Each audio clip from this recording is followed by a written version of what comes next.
Jujur ini sifat lazimah bagi seorang muslim, seorang pemimpin.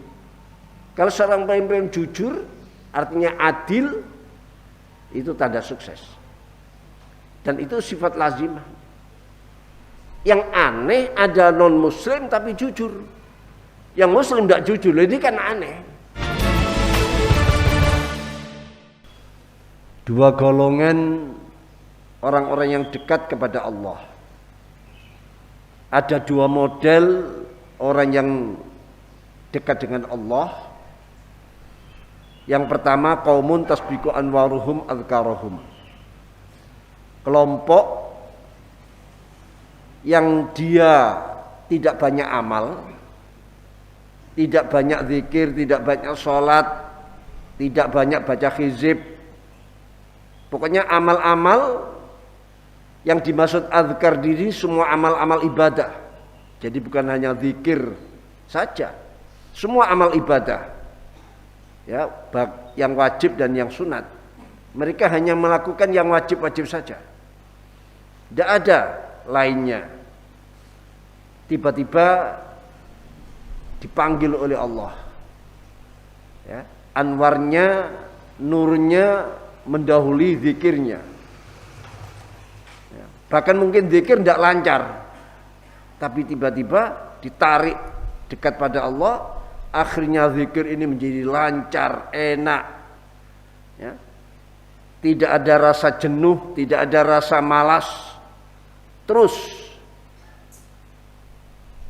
ini yang dimaksud kelompok-kelompok pertama yang nurnya mendahului daripada zikirnya, yaitu mereka-mereka yang dikenal dengan kelompok-kelompok para aulia ya al-majdubun, al-majdubin, kelompok aulia yang ditarik dekat, ditarik mendekat oleh Allah. Mereka kenapa? Karena memang mereka dikehendaki oleh Allah. Itulah yang dimaksud dengan firman Allah Ali Imran 74, yakhtassu bi rahmatihi may yasha. Hak mutlak Allah, hak prerogatif Allah, Allah menghendaki siapapun dari kelompok siapapun. Ya, bukan karena nasabnya, ya, bukan karena nisabnya, tapi Allah sudah memberikan sebuah nasib pada mereka untuk dekat kepada Allah. Ya, ya, ini peluang bagi kita sebetulnya. Artinya ini sebuah kesempatan besar bagi siapapun. Jangan ada kata putus asa dalam hidupnya. Jangan ada rasa dia tidak akan bisa meraih sebuah makom-makom tertentu hanya karena melihat nasab, nisab. Ya. Tapi nasib semua ada di kekuasaan Allah. Jadi tidak pandang sebenarnya anaknya siapa, keturunan siapa, ini sebuah kesempatan besar bagi siapapun. Sehingga kalau sudah ditarik oleh Allah, didekatkan pada Allah, akhirnya lesan ini tanpa diperintah pun ngelocer. Zikir-zikirnya, bahkan anggota badan ini selalu terus semacam ada magnet untuk terus beribadah, beramal. Ya, lesannya terus berzikir.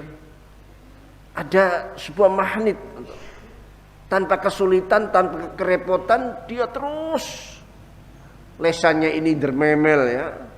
Lesannya ini basah dengan zikrullah. Ini kelompok-kelompok pertama. Adapun kelompok yang kedua, yaitu kelompok yang zikirnya lebih dulu, amalnya apapun dilakukan, bahkan manakala mendengar sebuah nasihat, sebuah tausiah, mauidhah, dia catat, lalu dipraktekkan. Kalau dia ketemu seseorang ulama, kiai misalnya, dia selalu minta arahan apa yang bisa saya amalkan, ada tambahan wirid apa. Itu yang selalu terus sehingga hidupnya sibuk dengan wirid, sibuk dengan amal, tapi nurnya belum datang. Tapi cinta zikir itu sebetulnya sebuah lambang, ya. Senang zikir itu sebagai alamat tanda kalau dia itu akan berhasil sukses mencapai makom yang sangat tinggi. Kan adzikru unwanul wilayah. Zikir itu adalah merupakan alamat tanda tengernya sebuah kewilayahan, sebuah makom kewalian. Kalau ada orang kok senang zikir, ya, senang sholat, senang kebaikan-kebaikan, tanda dia orang akan berhasil. Walaupun saat itu dia belum punya keramat, belum punya kemuliaan, belum punya keanehan-keanehan, tapi tanda. Nah itu yang dimaksud di dalam surat Al-Ankabut ayat 69, walladzina jahadu fina lanahdiyannahum subulana. Orang-orang yang juhud dan jihad, orang yang selalu semangat fina di jalan Allah, beribadah, taqarrub kepada Allah, pasti jawabnya lanahdiyannahum subulana. Yakin Allah akan memberikan petunjuk, bukan hanya sabilina tapi subulana. Petunjuk Allah itu nanti bukan satu jalan, ya, bukan suatu makom, tapi bisa beberapa jalan dan bisa beberapa makom. Ala kulli halin, dua kelompok besar inilah, ya, adalah mereka-mereka kekasih Allah. Cuma mana yang lebih tinggi? Kemarin sudah saya katakan, yang melalui zikir dulu, suluk dulu, melalui amal-amal ibadah dulu, melalui kesulitan di dalam peribadatannya, memerangi nafsu, ya, memerangi keinginan, mengorbankan masa mudanya, ya, dia tidak ingin terjerumus atau ikut-ikutan dengan apa yang ada di tengah-tengah masyarakat. Dia membuat jadwal kehidupan, ya, untuk selalu terisi, jangan sampai ada yang kosong. Mereka inilah orang-orang yang lebih unggul daripada yang mereka tiba-tiba tidak punya sabab, tidak punya apa, tidak punya jasa, tidak punya keturunan, tiba-tiba ditarik menjadi orang-orang yang dekat pada Allah. Itu keterangan saya kemarin. Cuma saya curiga di sini. Curiganya kenapa Imam Ibnu Sakandari menyebut qaumun tasbiqu anwarum adzkarahum? Ini yang pertama. Lalu wa qaumun tasbiqu adzkurum anwarum yang kedua. Kalau melihat taklifan para ulama dan ya dalil-dalil syar'inya, sesuatu yang disebut pertama biasanya lebih utama, lebih unggul daripada sesuatu yang disebut setelahnya. Padahal ini semacam sudah kesepakatan, kalau wali salik lebih utama daripada wali majdub. Tapi di sini kenapa kok disebut pertama? Mungkin di samping ada tanawwu atau tanwe, ya, tafannun, tapi kemungkinan juga ada kelompok yang mereka memang minal majdubin, tapi dia juga otomatis salikin. Bukan hanya majdubin yang semula tidak punya apa-apa, tidak tahu apa-apa, tidak punya apa-apa, tiba-tiba ditarik menjadi orang yang dekat pada Allah.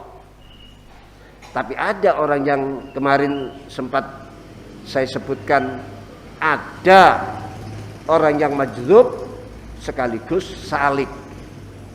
Dia punya syarat, ya, punya syarat semuanya. Syekh Abdul Qadir Jailani misalnya, itu syaratnya semua. Suluk iya, majdub iya. Lah, mungkin ini yang dimaksud oleh beliau Kalau memang seperti itu, yang beliau-beliau ini orang yang majdub tapi juga memenuhi syarat-syaratnya, ya, syariatnya, amaliyahnya, juhud dan jihadnya luar biasa, maka layak mereka disebut pertama kali. Ini ya. Tapi sebetulnya kelompok-kelompok hamba Allah tidak hanya terbagi menjadi dua ini. Cuma di sini tidak disebut. Siapa mereka? Qaumun tatasawa atau yusawi dzikruhum anwarohum, yaitu kaum yang zikirnya sama dengan nurnya, tidak ada yang mendahului. Lah, ini yang tidak disebut ini mungkin ya rahasia yang tadi itu, bisa kelompok ini yang paling tinggi karena zikir dan nurnya ini selalu seiring. Zikir dan nurnya selalu bersamaan. Di sana ada zikir, sana ada nur. Di sana ada nur, di situ ada zikir. Ini yang tidak disebut di sini. Ini katakanlah kelompok ketiga. Tapi isyaratnya Imam Iskandari dengan mendahulukan qaumun tasbiqu anwarum adkarohum, ini sudah memberi isyarat ada kelompok yang seperti itu. Tapi kalau secara umum, ya wali salik lebih utama daripada wali majdub, seperti keterangan kemarin, karena dia sudah pengalaman ngatur negara bisa, hatinya ta'alluq kepada Allah sekaligus mampu, daripada majdub begitu dekat pada Allah tidak tahu apa-apa, hanya tahunya Allah saja, diserai jabatan, wah rusak dunia ini. Jadi sebuah organisasi kalau diserahkan pada orang-orang jadab, rusak. Karena dia tidak punya pengalaman. Walaupun hatinya hanya Allah saja, tidak punya pengalaman, rusak. Karena Allah menjadikan dunia ini sudah menjadi sunnatullah, ada aturan-aturan, tahapan-tahapan, tata tertib yang harus dilakukan. Terutama masalah kejujuran. Jujur ini sifat lazimah bagi seorang muslim, seorang pemimpin.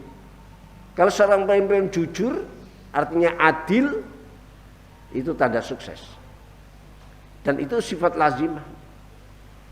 Yang aneh ada non muslim tapi jujur. Yang muslim tidak jujur, ini kan aneh. Muslim tidak jujur, muslim tidak adil. Ada non muslim jujur, adil, ini aneh. Sehingga di dunianya Allah tetap memenangkan orang-orang yang jujur dan adil walaupun tidak muslim. Di dunianya ya. Di akhiratnya orang non muslim ini walaupun jujur adil kosong, tidak punya apa-apa, tidak punya bagian. Ya.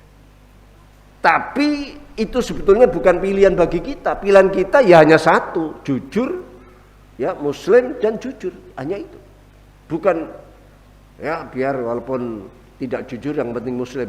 Oh tidak bisa, ini bertentangan. Karena muslim itu mengajarkan sebuah kejujuran, keadilan.